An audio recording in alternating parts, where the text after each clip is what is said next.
You pausing? Yeah. How are you? Give us 1 second.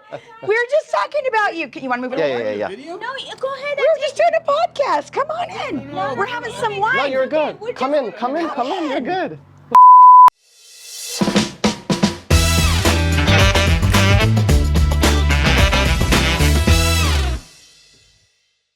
Well, welcome to the Say I Do podcast. I am Diana out of Las Vegas. And this is June. So, We are coming to you on a gorgeous day in Las Vegas, Nevada. Here we are at the Say I Do Wedding Chapel, all new, all elegant, all fun and exciting. June, what are we drinking today? today it's one of my favorite wine from California. It's a Farniente Chardonnay. It's 2023. So, pretty new. I think you can probably get this on any of the major local stores. Okay. So, if you want to try it, you can also give it a try. So, let's pour it, shall we? Yeah, let's do that. So, we opened it about a half an hour ago. And that is so that it could breathe, Yep. something that's very important to life in general. Let it breathe. But also to wine. So let's go ahead and. Let's do a little sniff test. Right. What do you get right away? There's two distinctive characters I get right away. Am I smelling something kind of citrusy? Yeah, Oh gosh, I'm doing great. that's one. Yep. But there's this distinctive character that I personally love. Would you say oak? Nope. Darn it. Oak doesn't make it great, but that's not the reason why it's so good. The reason I said oak is because it's made in the heart of Oakville. Yes, this is. So what is that distinctive? It's that whetstone character. Oh, It's that whetstone. Some people call it soil characteristics. Okay. When it's about to rain, you can smell that rain, Yes. right? That's what I look for. okay. This has tenfolds of it. Oh, To me, a lot of people don't know that Chardonnay is one of the blendest grape you can have. It's really blend Okay. grape as a whole. Okay. So that's why winemakers give it all kinds of winemaking, whether it's oak, whether it's malolactic, acidification, all kinds of stuff to do it, to Okay. give character.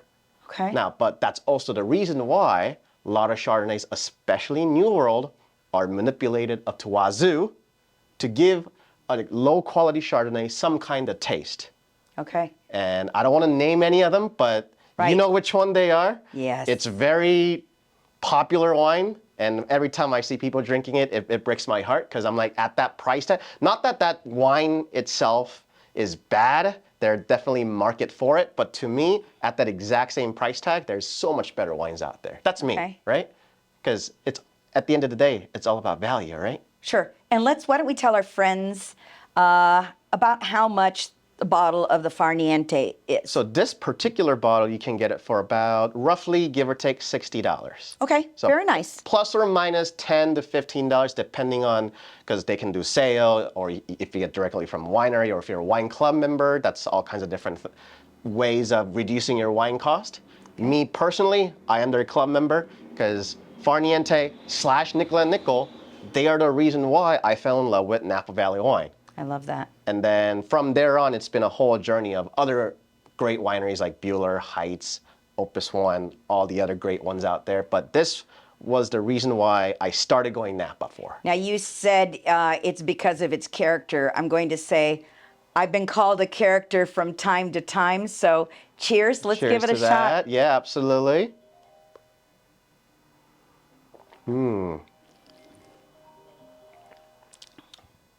Still hot on alcohol. That's wonderful. Still a little hot on alcohol. It needs a little bit more time. What does that mean for our viewers? Just It's just like last week. real quick synopsis there. There's little too much of. So alcohol is kind of masking. Are you just saying it needs to open up? Yes. Okay, there we go. Yeah. It needs to open Yeah, up, but- kind of like a flower. Yeah, but to explain to our viewers, it tastes like the alcohol is masking the fruit. It's masking the wine. When you get that, Okay. that's when we call it, it's a little hot. Let it Okay. aerate a little more, then alcohol will come down, the fruit's gonna come up. That's when it becomes that little really nice fruity Chardonnay that we all know of. I like it. Yep. So this is Farniente I believe that they kind of came out around 1878. Is that right? Something like that? This is one of the oldest ones. It says The around the thing. 1800s. 1885. 1885. Yeah. Okay, I was like, so my numbers were a little dyslexic, I missed the 5, right? But at anywho. Close enough. And then in 1979, I believe there were some changes, and here we have Farniente. So I would highly recommend it and say if you are having a nice dinner at home or you are going to a friend's house, this may be that bottle of wine that you want to open. Absolutely. And then, to give our viewers a little prop, Sure. This particular wine is quite abundant in Costco. Oh, Yes. okay. So it's pretty easy to find. Great. Yeah. I like it. So you don't have to go to like a special wine store. Okay. You can go to Costco or Total Wine. They're all over the country. It's pretty easy wine to find. I love that. Yeah. And today I was going to, I thought you might have noticed what I was wearing today. The little pearls. Oh, pearls. Yes, thank you for I know. saying I actually something. never seen you wearing so much pearls. So many pearls? Yeah, I've seen you in pearls, like necklace or something like that, but not all over your blazer. So tell me more about it. The reason why I'm wearing pearls today is because pearls are making a comeback. Oh. For weddings, they're just trending. Pearls symbolize purity, innocence, longevity. And so I thought I would wear something that was a little more wedding-y, a little more festive, just to remind the ladies and the gentlemen and our friends all out there that pearls are making a comeback. So Okay. if you are out there searching for your jewelry, for those beautiful veils, I always love when they have the pearls, even the denim jackets Okay. that have your names on the back or soon to be names if you're changing your name with the pearls on those denim jackets. I kind of lose my mind because I really, really like them a lot. I see. What is it called? Is it like a shawl? I've been noticing. Sure, a shawl, yeah. With a bunch of pearls on it. I've been noticing that on a Absolutely. lot of the brides. You know what it is? Sometimes we want to, I'm that girl. I'm not really fond of, I don't work out, I should. But I want to cover my arms sometimes. Sometimes I feel a little naked if I'm not covering my arms. Okay. So a shawl is one of those wonderful, wonderful kind of things that kind of hides the arms, comes out great in photographs. In fact, I think we just had that bride yesterday. I'll say, Sarah, you looked beautiful. Sarah had a shawl on, and there was a point when June was taking pictures of the lovely couple, and the wind kind of carried the shawl a little bit, and I'm going, that is like so naturally beautiful. Besides the photos that were so good. So if you want to see them, make sure you go to our gallery at I think it's already on Instagram, Yeah, I think you might have. Yeah. I'm excited. So what else have we got going on? Today, we can share some fun wedding crazy stories, perhaps? My favorite. Do you want to start with a story? Sure. The one that always is stuck in my head is it was a outdoor wedding. It was a little bit off the mountains. Okay. It's when the groom completely passed out. Wait, the groom literally passed out. Passed out mid-ceremony. Mid-ceremony? Yeah, Okay, tell me more. So they walked up. They're in the under the little arch, right? Yes. And then they're together, and there's a minister, and I'm all over the place doing photos. And then at one point, I can tell. I don't know if he's like anemic, where when your iron's low or something like that. What, did he start looking white or something? Yes. No, like I can tell his eyes. It was gone. Okay. Like it's not focused to He's not anybody. Yeah. It's like Okay. it's like looking 200 miles Oh, beyond. no. Right. Okay. And then soon after. What do you do? Do you get closer? Because I know that I've had those moments as well. Yep. Where I'll get closer to a person when I notice something. And a lot of times, remember, we're streaming the wedding. So you're not wanting to, because everyone's watching live, you're not wanting to really disturb. And at the same time, we have microphones, so we can't talk. Yeah. But I know I have gone up to a bride or groom and covered my mic and said, is everything okay? And usually they're kind of okay. And then I just tell them, hold on to each other's hands. That way they're steady. But tell us none more. of that. This one was none of that. This is quite early in my career. Okay. So I think the groom was supposed to have some kind of medication. Oh, maybe it was, okay, maybe anemic. So this is the information I learned after the fact. Okay. But going back to the story, mid-ceremony, even before ring exchange, we were talking maybe the first minute in the ceremony. Okay. You know? Yeah. Groom flat out just like tossed back, gone on the floor. They don't bend the knees when they go down, by the way. They just go straight They down. go straight down. It's like a timber. Yeah, it's scary. Yeah. Timber. Yeah, it's scary. I know. And then what took me to a surprise was it wasn't the fact that he went down. Right. It was the fact that nobody looked surprised except for the staff members. So me, the minister, the videographer, coordinators, we were shocked. Like we don't, like, it's like one of those moments like, what the heck are we supposed to do, right? Yeah. And then moments later, I think it was the brother or one of the, I think it was a brother who came up, stood him up, hey, you good, blah, blah, blah. Apparently, after the whole thing, we heard a story is apparently it happens often to the groom. Oh. So it wasn't a surprise for them because they've seen it so often.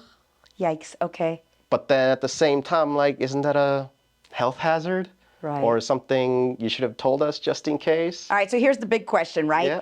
Did we finish the ceremony? Did they get married? Yes. Okay, that's Yes. a good Long thing. story That's a short, very we good did. thing. What happened was, obviously, everything was paused. Okay. And then we kind of started over, minus the walking down part. Okay. So you know when you go to the Sure. under the thing. Yes. Yeah, we started again from there, and then Okay. everything was good. So They were that works happy. out. No injuries. As if he was trained to fall in a certain way. Goodness. Okay. That had to be rough. Yeah, that was a rough day. Okay. But Wow. it's Vegas. It's hot. Yeah. So you got to watch it. Speaking about warm, like when I have good wine, I get a little warm, like back in the back here, area here, and I start to perspire a little. I'm going to give you some more And I'm glad he's giving me some more. so you can cool But down. yeah, so I can cool down. Okay. I feel like I Is that just enough? got a Is it- discounted. yeah, is that I enough? yeah, it's great.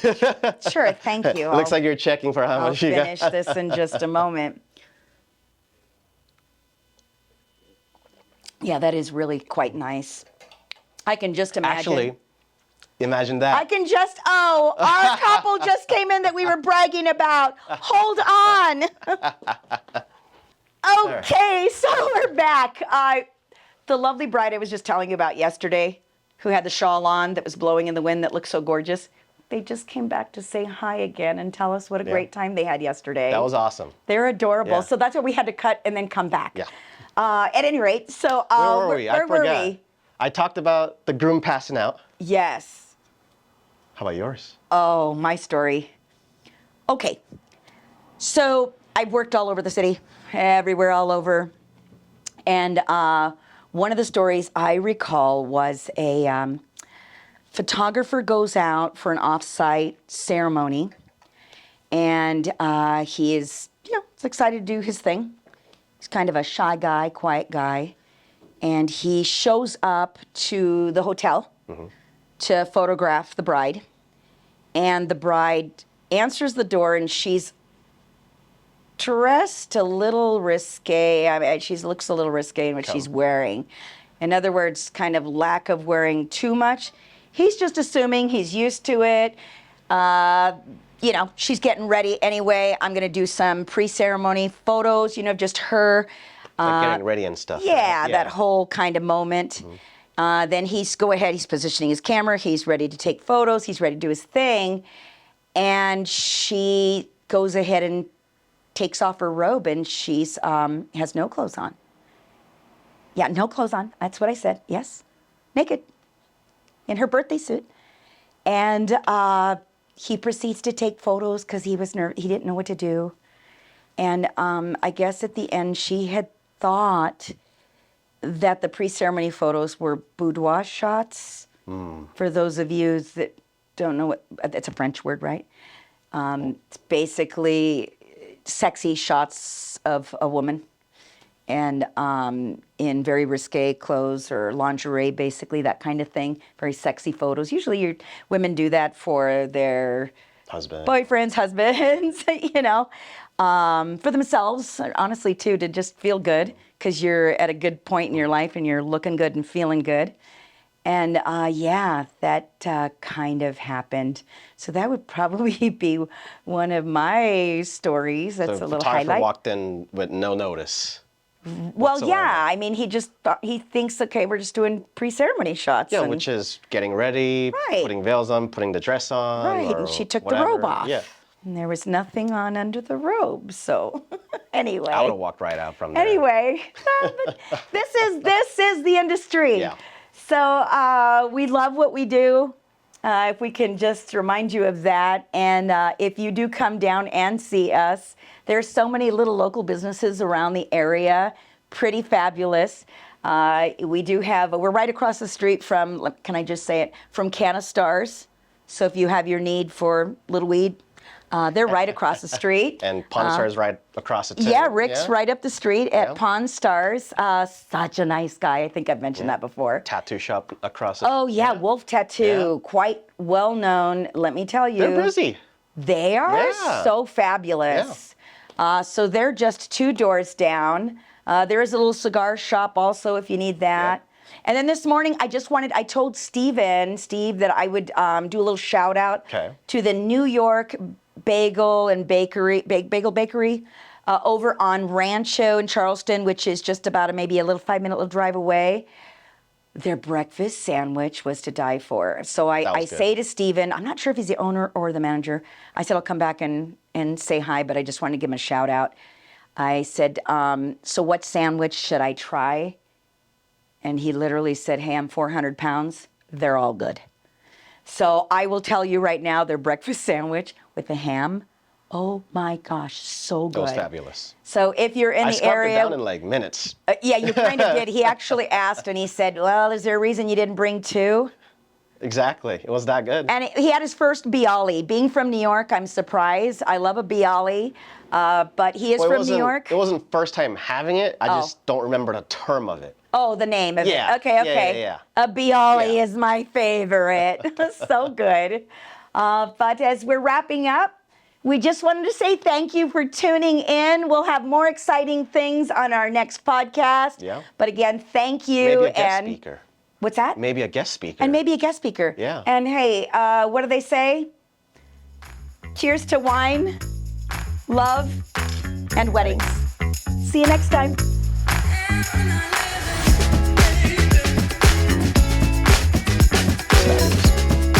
It just opened up. Like a flower. Just opened up.